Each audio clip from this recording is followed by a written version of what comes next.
Hey guys, we're back working on the Montgomery Ward 11 horse riding mower. As you can see, I've removed the right rear tire and taken the brake caliper off.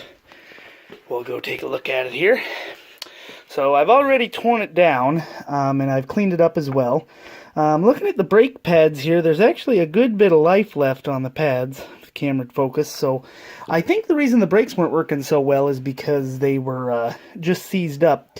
These pins here, which I've already cleaned up, were pretty well stuck in these holes here.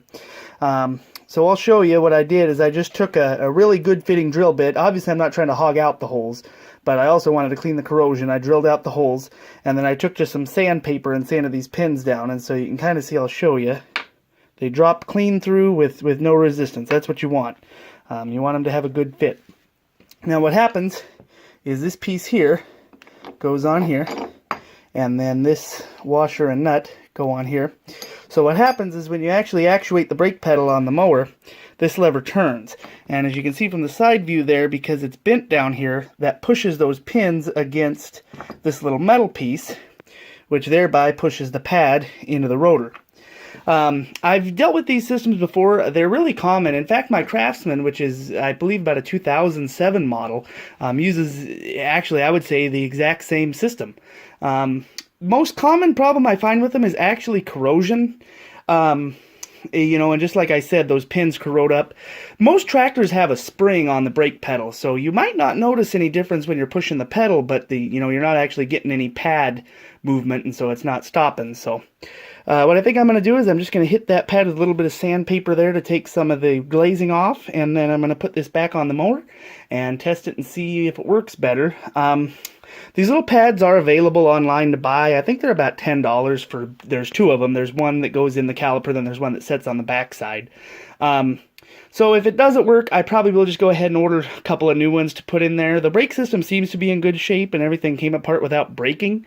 So that's always good. The bolts have a tendency, at least in my opinion, to corrode into the case and then break when you try to take them out. So when I put it back together, I'm going to put a little dab of anti-seize on there because it is a steel bolt going into an aluminum case. So hopefully that'll keep it good. So let me get this done and we'll check and see how they work. Hey guys, back working on the mower. I ran out of daylight last night to get the brakes put back on, but I got them back on this morning.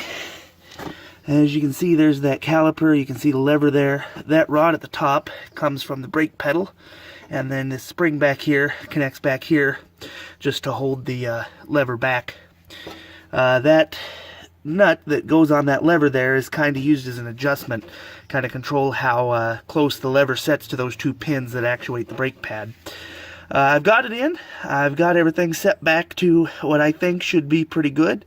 I'm going to go ahead and reinstall the tire, do a little test, and if it needs any adjustments, I'll update from there. Alright, so I took it for a little spin and adjusted the brakes. That nut did need tightened down just a little bit more. The brakes they worked, but they were still a little bit weak. So I tightened that down a hair, and I think about a turn, and it ends up, it brakes good now. It's still a little weaker than I would like it, but if I tighten the nut down anymore, the brakes begin to drag. So I think at this point, it's probably a case of it needs new pads and a disc. So I'll probably replace that at some point, but it's not too big of a concern because the ground I'm planning on using this mower on is mostly level. So, as long as the brakes are enough to bring it to a stop on level ground, that'll probably work fine for my purposes. Did want to follow up on the carburetor. I think after about try 7, I did finally get the needle to stop leaking. So the good news is there should be no more leaks coming from there. Just for kind of redundancy, I did go ahead and install a fuel shutoff. I got that locally here at Ace Hardware. Came with little clamps and everything. Installation was real simple. I just cut the line and spliced it in there. I did cut out a little bit of the line just to make it to where the line didn't come way out here. I did install it before the fuel filter. The reason being is so that if I ever need to change the fuel filter, I can simply just shut the fuel off there and should be able to replace the filter without leaking gas everywhere. I also wanted to thank a YouTube member for providing me with the manual for this machine, K-Millie08. Found me this manual. This is the actual MTD manual because this machine is built by MTD, even though it's labeled Montgomery Ward. So I got this. I just printed it out offline and in kind of a booklet form, so it's a nice little compact thing to go with the tractor. I also printed out a schematic of the wiring I did, and I'm going to install those here in this little compartment here on the back of the seat, since they provided this so kindly for me. Let's see if it'll fit in there. Just like that.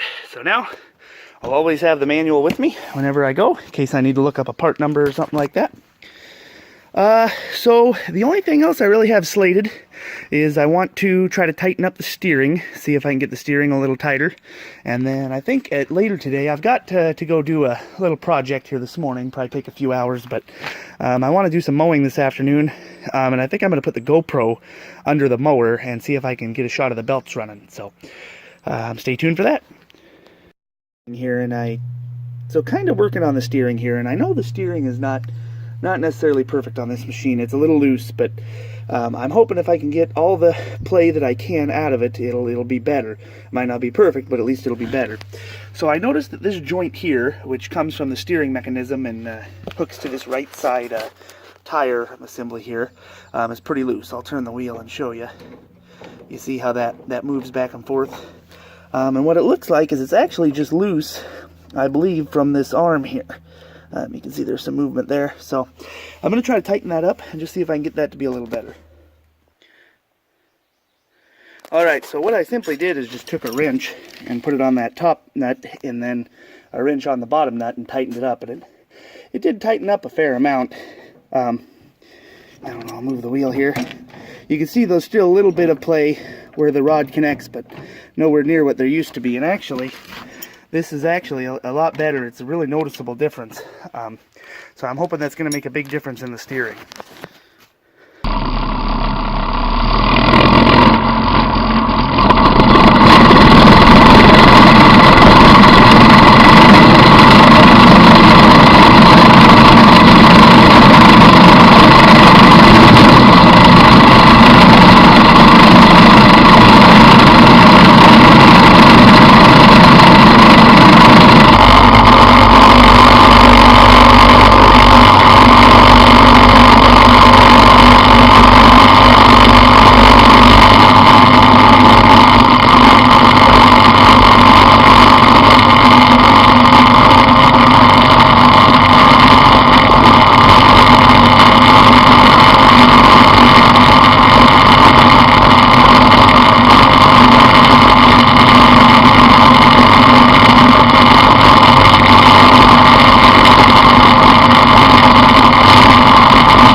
Well guys, I don't know how that mowing video turned out, but I hope it turned out good.